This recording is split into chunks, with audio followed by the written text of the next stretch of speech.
नमस्कार, मैं हूं आपके साथ अंकिता पाल। बुलेटिन की शुरुआत करते हैं।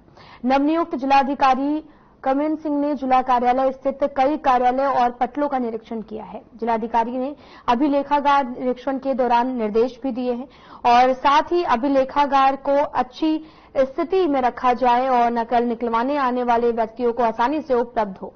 जिलाधिकारी ने जिला कार्यालय में आने वाले व्यक्तियों के लिए बैठने की क्षमता बढ़ाने के भी निर्देश दिए हैं और साथ ही उन्होंने स्पष्ट निर्देश दिए कि किसी भी पटल पर पत्रावलियां लंबित ना रखी जाएं। उन्होंने निर्देश दिए कि पत्रावलियों के निस्तारण में समयबद्धता और पारदर्शिता का पूरा ध्यान रखा जाए।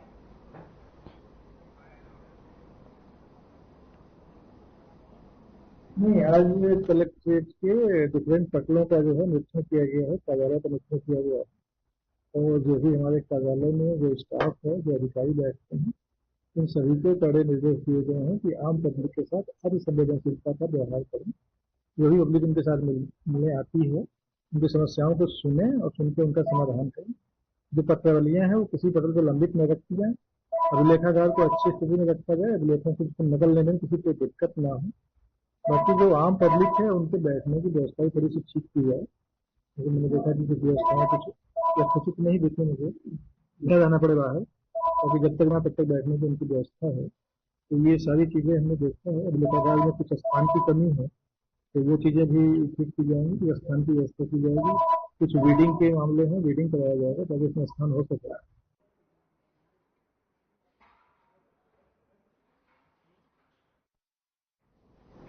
चमोली में नवनियुक्त जिलाधिकारी संदीप तिवारी ने शनिवार को कार्यालय पहुंचकर विधिवत रूप से अपना कार्यभार ग्रहण किया है।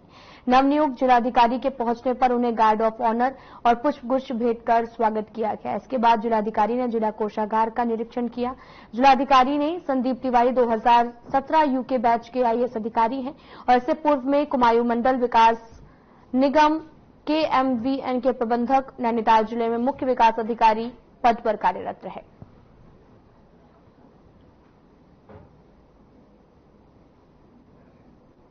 आपको बताते चलें कि नवनियुक्त डीएम ने अपना पदभार को ग्रहण भी कर लिया है और जिसके बाद में नवनियुक्त डीएम ने अपना पदभार संभाला है। आपको तस्वीरें भी दिखा रहे हैं जहां पर डीएम ने अपना पदभार ग्रहण किया है।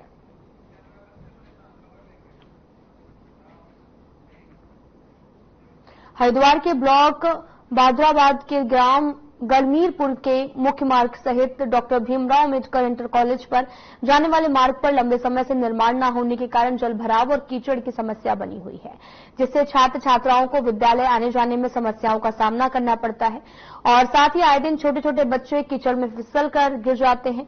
चोटिल होने के साथ साथ बच्चों के कपड़े भी गंदे हो जाते हैं।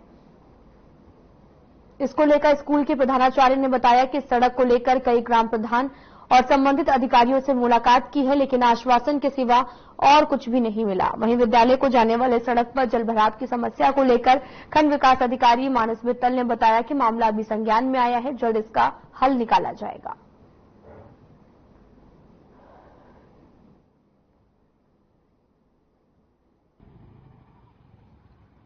समस्या तो यहाँ काफी सालों से चल रही है। मेरे विद्यालय के बच्चे हैं, उनकी यूनिफॉर्म्स इतनी गंदी हो जाती है कि अब पूरा रास्ता पानी कीचड़ से भरा हुआ है। बच्चे भी रोज परेशान होके कहते हैं कि मैडम इस रास्ते को ठीक करवा दो। मैंने एप्लीकेशन भी दी थी एक बार इस रास्ते को लेकर। थोड़ा सा गरीब परिवार के बच्चे हैं और गरीब समाज का ही विद्यालय है। थोड़ा सा इन बच्चों के फेवर में अगर विधायक या प्रधान जो भी कुछ कर सकता है तो करे। प्लीज मेरा आग्रह है, इन बच्चों के लिए थोड़ा सा ये कर दें, रास्ता बन जाए। नहीं, प्रधान जी के पास एक बार ये हमने भिजवाया था प्रस्ताव कि थोड़ा सा इस रास्ते को देख लें। ज्यादा नहीं, जितने में बच्चे आते हैं इतना ये सही हो जाए बस। उसके टेंडर लग चुके हैं। देखिए, वो 98 लाख का रोड था, उसमें बिलों से लोगों ने उठाने का वो जो है टेंडर हुआ था, बट वो जो रोड रुका कुतुबपुर का, वो पानी की लाइन की वजह से रुका था। वहां पे उस वक्त पानी की लाइन बन गई थी। अब वो कार्य अब उसकी टेंडर दोबारा लग गया है और वो कुतुबपुर तक पूरा बसासत तक आएगा। वो जो रोड हमारा आया था वो बसासत में रोड बनने के लिए आया था कि बाहर का तो हम कैसे भी करा लेंगे, और मैंने 3-4 बार उसमें वहां पे टाइल्स लगवाई भी हैं, पथरी पुल से लेके कुतुबपुर तक, और वो कुतुबपुर तक पूरा आएगा और उसका एक टेंडर आपका पूरनपुर में भी लगा। ये अभी गलमीपुर में जो पानी की समस्या का एक स्टेटस अभी पता लगा है आपके माध्यम से। इसमें अभी एडीओ पंचायत जो पंचायती राज विभाग के देखते हैं, उनको मेरे द्वारा निर्देशित किया गया कि इसमें तत्काल वो स्थल पर जाकर स्वयं एक जांच करें और जांच की रिपोर्ट भी करें। साथ ही साथ वो ये भी देखेंगे कि जो पानी उसमें बह रहा है उसका कहाँ पे हम लोग पानी की निकासी कर सकते हैं, जिससे कि उसका स्थायी समाधान किया जा सके। तो इसमें जो सेक्रेटरी हो गए, आपने सही कहा कि उनको इसकी जानकारी होनी चाहिए, पर उन्होंने इसकी जानकारी यहाँ तक कार्यालय तक नहीं लाया। तो ये भी हो सकता है कि उन्होंने अपने ग्राम पंचायत को इसको प्रस्ताव में रखा हो, तो वो सारी चीजें अभी एडीओ पंचायत को निर्देशित किया गया है, तो सारी चीजें उसको देके आवश्यक कार्रवाई करें।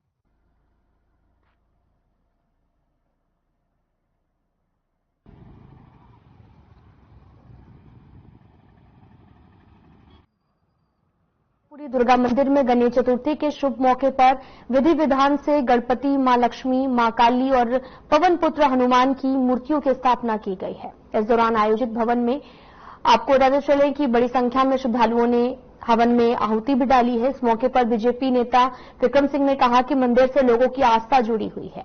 लोईवाला विधायक ब्रजभूषण गौरेला भी मौके पर मौजूद रहे हैं।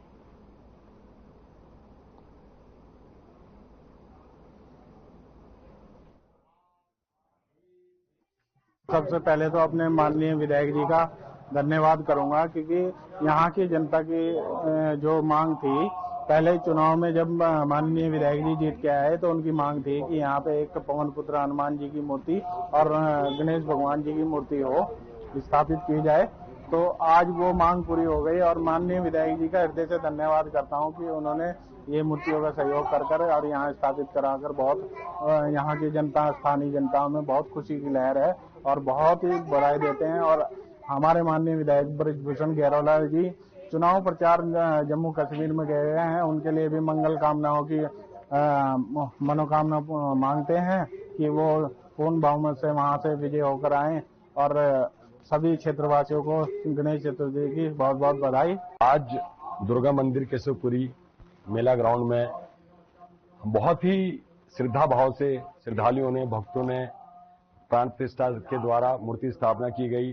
उसमें पूर्ण समर्पण से, पूर्ण निष्ठा से सहयोग किया, भाग लिया।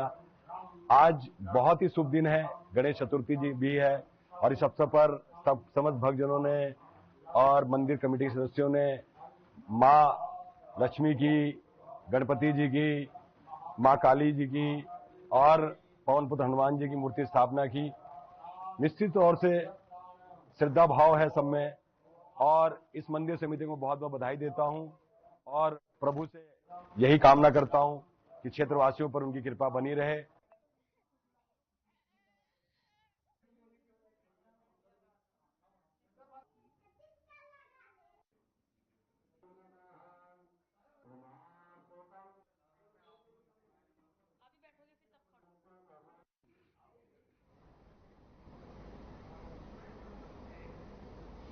मंगलौर में बिजली के स्मार्ट मीटर लगाए जाने और फैक्ट्रियों के प्लास्टिक लगाए जाने के विरोध में भारतीय किसान यूनियन टिकैत ने बैठक कर विरोध किया है। इस मौके पर भारतीय किसान यूनियन के जिला अध्यक्ष विजय शास्त्री ने कहा कि क्षेत्र में कई फैक्ट्रियां प्लास्टिक जलाकर वायु प्रदूषण को बढ़ावा दे रही हैं, जिससे क्षेत्र के लोगों में सांस की बीमारी होने का खतरा बना हुआ है। उन्होंने साथ ही ये भी कहा कि संबंधित अधिकारी भी ऐसी फैक्ट्रियों पर कार्रवाई करने से बचते हैं। वहीं बिजली के स्मार्ट मीटर लगाए जाने का भारतीय किसान यूनियन ने जमकर विरोध किया है।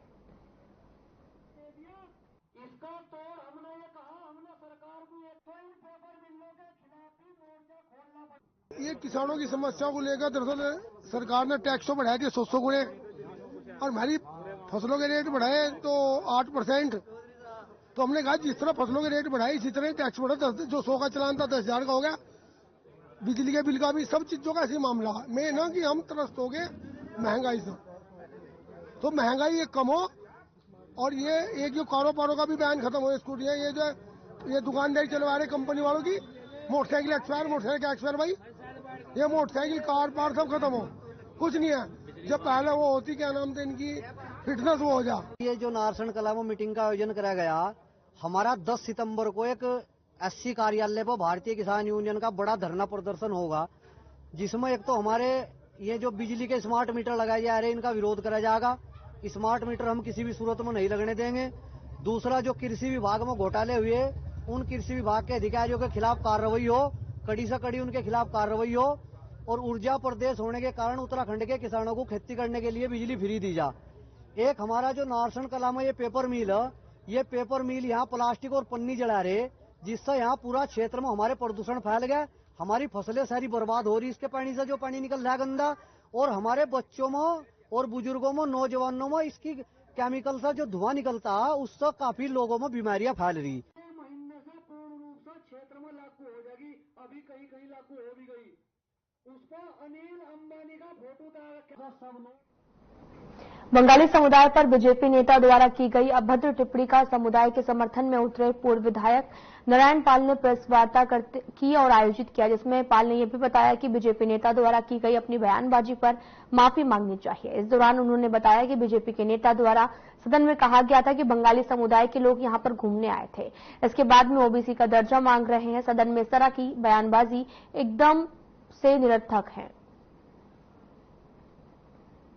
देखिए, बयानबाजी पर जो बात है वो ये है कि आप विधानसभा बोलते हो कि ये तो घूमने आए थे और इन्हें ओबीसी का दर्जा मांग रहे हैं लोग। कितनी निरर्थक बात है, कोई औचित्य नहीं इस बात का। माननीय विधानसभा सदस्य ने बहुत सोच समझ के बोलना चाहिए था। ना तो ये ओबीसी का दर्जा मांग रहे हैं और ना ही घूमने आए थे। ये तो 47 का जो हिंदुस्तान आजाद हुआ उसमें इनकी भूमिका थी, 65 में भूमिका थी, 71 में भूमिका थी, और देश के हर चीज में इनकी भूमिका है। तो राजनीतिक समझौते से आए थे, ना कि कोई घूमने आए थे। तो राजनीतिक समझौता श्रीमती इंदिरा गांधी जी ने, गोविंद वल्लभ पंत जी ने, केसीपंत जी ने, तिवारी जी ने, सबके द्वारा यह हुआ था राजनीतिक समझौता, और इन्हें यहाँ पुनर्वास इनका किया गया था।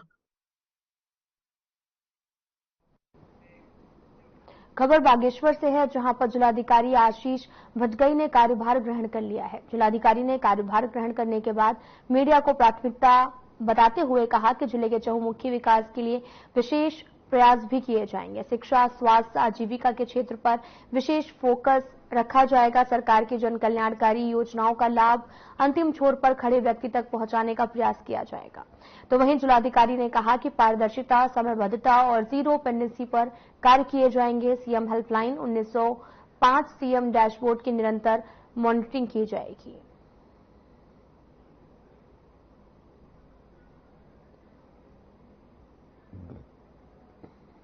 उत्तराखंड पर्यटन विकास परिषद, CDO Pauri, CDO Tehri, CDO Udham Singh Nagar और ACO Dehradun smart city, ACO Uttarakhand civil aviation के पत्तर भी रह चुका हूँ। एडीएम उधमसिंह नगर, एडीएम चमोली के पत्तर रह चुका हूँ। General manager Bagpur sugar, CD Diksha sugar और जनरल मैनेजर गदरपुर शुगर के पत्तर भी रह चुका हूँ। जिलाधिकारी के रूप में मेरी पहली पोस्टिंग है। मैं बैचलर ऑफ इंजीनियरिंग मैंने किया है मैकेनिकल इंजीनियरिंग में एनआईटी इलाहाबाद से, national institute of technology Allahabad, और उसके बाद स्टेट सिविल सर्विसेज से ज्वाइन किया है और पंजाब सरकार में IAS बैच हम लोग करा हुआ है।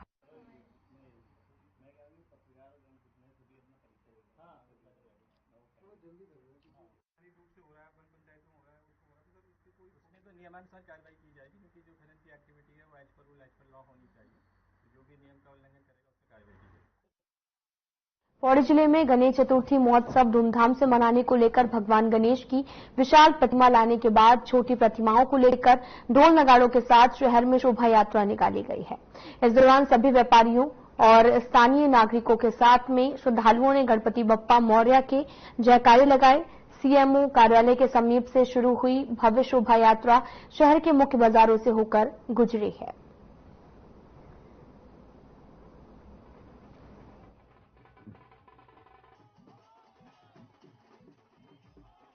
जैसे कि आपको आज दिख रहा होगा, पौड़ी नगर में एक गणेश चतुर्थी के उपलक्ष्य में गणपति जी की एक विशाल झांकी निकाली गई है और ये हर साल यहाँ पे मनाया जाता है और लोअर बाजार में गणेश जी को स्थापित किया जाता है, जिसके उपरांत पूरे 9-10 दिन तक यहाँ पे भजन कीर्तन, संध्या आरती वगैरह की जाती है। और आज भी यहाँ पे गणपति बप्पा मौर्य के नारे, जय जयकारे लगाते हुए लोग, जितने भक्तजन थे पौड़ी के, सभी समस्त हमारे जितने पौड़ी के लोग थे, नगरवासी थे, वो सब इसमें बड़े हर्षोल्लास के साथ यहाँ पे इसमें प्रतिभाग किया था। चतुर्थी का दिन है, बहुत शुभ दिन है हम लोगों के लिए। गणपति बापा को आज में विराजमान किया है।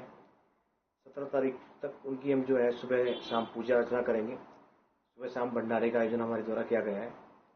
17 तारीख को भव्य झांकियों के साथ और शोभा यात्रा निकालेंगे हम पूरे पौड़ी शहर में, और फिर गणपति बापा का प्रत्येक वर्ष की तरह जो है विसर्जन करेंगे। और हम गणपति बापा से यही कामना करेंगे कि वो अपना आशीर्वाद हम उत्तराखंड वासियों को बना के रखें और कोई भी दैवीय आपदा या किसी भी परेशानी हमारे उत्तराखंड वासियों के ऊपर ना आए। और जैसा कि आपने पूछा कि भीड़ नहीं है पौड़ी में, ऐसा नहीं है। ये एक हमारा हिंदुत्व का भी चेहरा है और सब लोग एकजुट होकर इस कार्यक्रम को सफल बनाते हैं।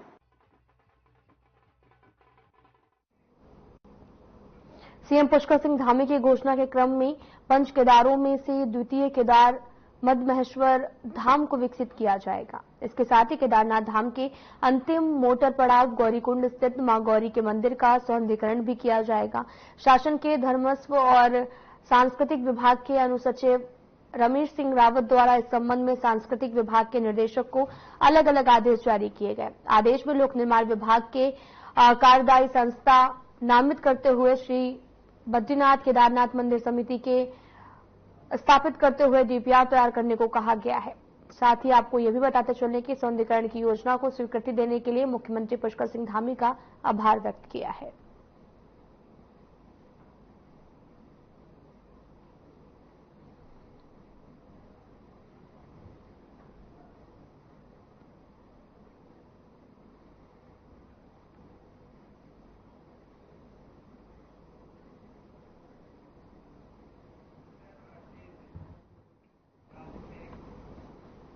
हल्द्वानी से कांग्रेस विधायक सुमित हृदेश का बयान सामने आया, जिसमें उन्होंने बिगड़ती कानून व्यवस्था और महिलाओं पर बढ़ रहे आपराधिक घटनाओं को लेकर प्रदेश सरकार और बीजेपी को जमकर घेरा है और कहा कि उत्तराखंड की सरकार ने कानून व्यवस्था पूरी तरह से चरमरा चुकी है।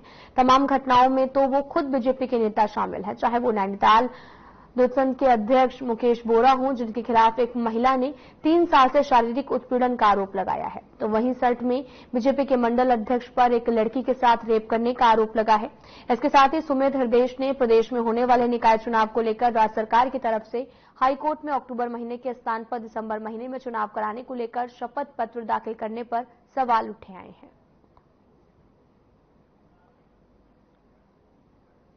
जी, जिस प्रकार का देख रहे हैं माहौल उत्तराखंड के अंदर, क्योंकि बहुत बड़ी प्रदेश के साथ और प्रदेश की व्यवस्था के साथ दुविधा है कि जो संलिप्त है सारी सत्ताधारी पार्टी से कहीं ना कहीं उनके अंश जुड़े।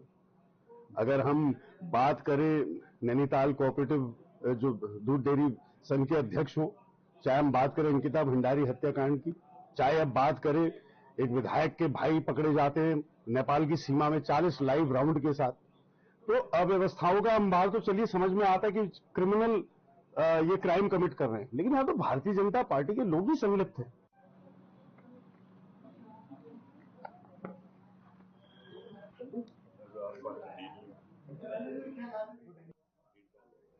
देहरादून नगर निगम ने वार्ड परिसीमन का कार्य पूरा करने के बाद अब ओबीसी सर्वे का कार्य शुरू कर दिया है। अपर मुख्य नगर अधिकारी वीर सिंह बुदियाल ने बताया कि देहरादून नगर निगम अब 49 वार्ड में ओबीसी सर्वे कराएगा। निगम 7 दिनों के भीतर यह सर्वे पूरा कर रिपोर्ट शासन को भेजेगा। इसके साथ ही उन्होंने बताया कि ओबीसी सर्वे के लिए जोनल अधिकारी, सुपरवाइजर, प्रगणक के नियुक्त और साथ ही ट्रेनिंग भी दी जा चुकी है।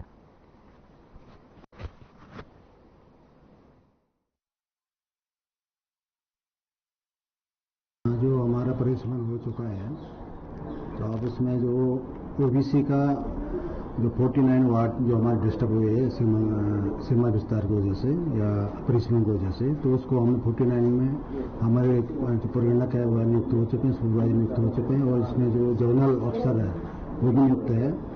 और कल हमने 37 वार्ड का सामग्री उनको दे दिया गया वोटर लिस्ट, और आज सारे चले जाएंगे और उसके बाद ये लोग किसी में काम शुरू करना भी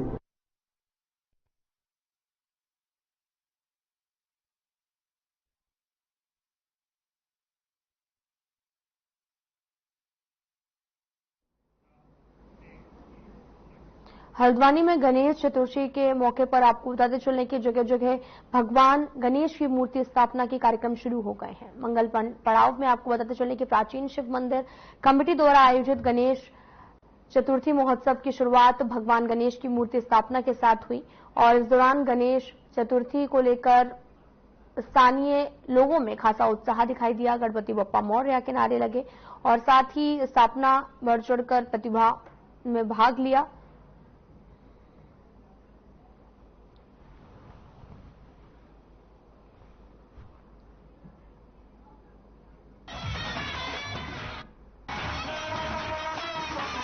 गणपति बाबा की सबकी कृपा बनी हुई है। पूरे देश विदेश सब जगह गणपति बाबा आ रहे हैं। गणेश चतुर्थी का दिन है। भगवान गणपति से यही प्रार्थना है कि सबको मतलब सबकी सभी इच्छाएं पूरी करे, देश में सुख शांति और समृद्धि दे। आज बहुत शुभ दिन है। आज सभी लोग बहुत प्यार से बहुत धूमधाम से गणेश जी का आगमन के पे बहुत खुश हो रहे हैं और उनकी कृपा सब पे बनी रहे। बाबा सब पे अपनी कृपा बनाए रखें। गणपति बप्पा मौर्य। क्षेत्रवासियों को इस गणेश चतुर्थी की सभी हल्द्वानी वासियों की तरफ से बधाई, अभिनंदन। और आज हमारा बड़ा सौभाग्य है कि प्राचीन श्री शिव मंदिर समिति आज गणेश जी का उत्सव मनाते हुए, गणेश जी को नाचते गाते मनाते हुए प्रार्थना कर रहे हैं कि हमारे गणेश जी हमारे शिव मंदिर परिवार में आप पधारो और सभी हल्द्वानी वासियों को, देशवासियों को अपनी शुभकामनाएं और सभी गणेश जी के आशीर्वाद से सभी स्वस्थ रहें, दीर्घायु रहें, ऐसी प्रार्थना करते हुए। और कल एक प्राचीन श्री शिव मंदिर समिति द्वारा रक्तदान का आयोजन इसी गणेश महोत्सव में किया जा रहा है। तो आप सभी मेरे इलेक्ट्रॉनिक बंधुओं से निवेदन है कि आप भी इस रक्तदान शिविर में आए और सभी साथियों जो थैलेसीमिया बीमारी से पीड़ित लोगों को हैं उनका एक माध्यम बने उनको जीवन देने का।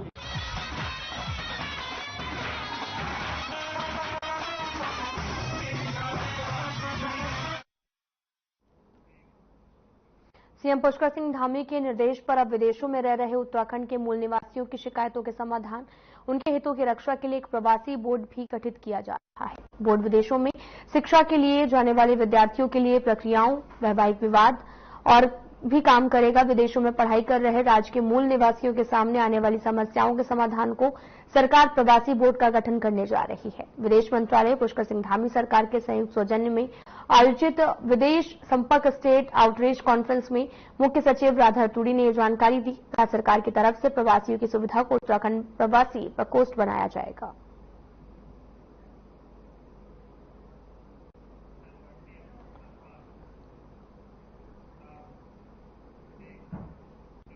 माधो मास में जोनसार बावर क्षेत्र के आराध्य देव महासू देवता का जागड़ा पर्व मनाने की परंपरा सदियों से चली आ रही है। इसी क्रम में जौनसार, आपको बताते चलें कि यहां पर इसी क्रम में जौनसार पावर में जांगड़ा पर्व की शुरुआत महासू मंदिरों से शुरू हो चुकी है और साथ ही जौनसार बावर के ईष्ट देव महासू शारदा महाराज का जांगड़ा पर्व हनौल, थेना, दोसौ, गवेला, भंचड़ा और साथ ही छोटू और विसोई और सलगा आदि मंदिरों में धूमधाम से मनाया जा रहा है।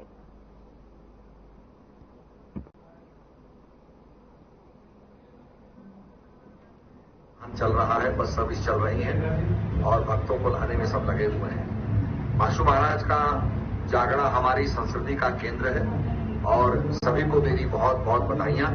और आज का दिन जो है अवकाश में घोषित किया गया है। ये जागरण जो पर्व है ये हमने राजकीय पर्व घोषित किया है। तो आप सभी को बहुत बहुत बधाइयां। अपनी संस्कृति को आगे बढ़ाइए। महासू महाराज की जय।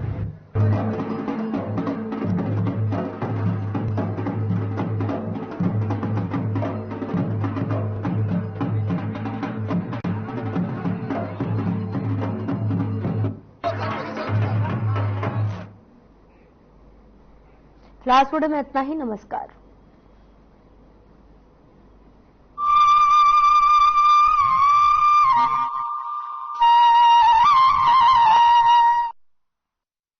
प्रधानमंत्री श्री नरेंद्र मोदी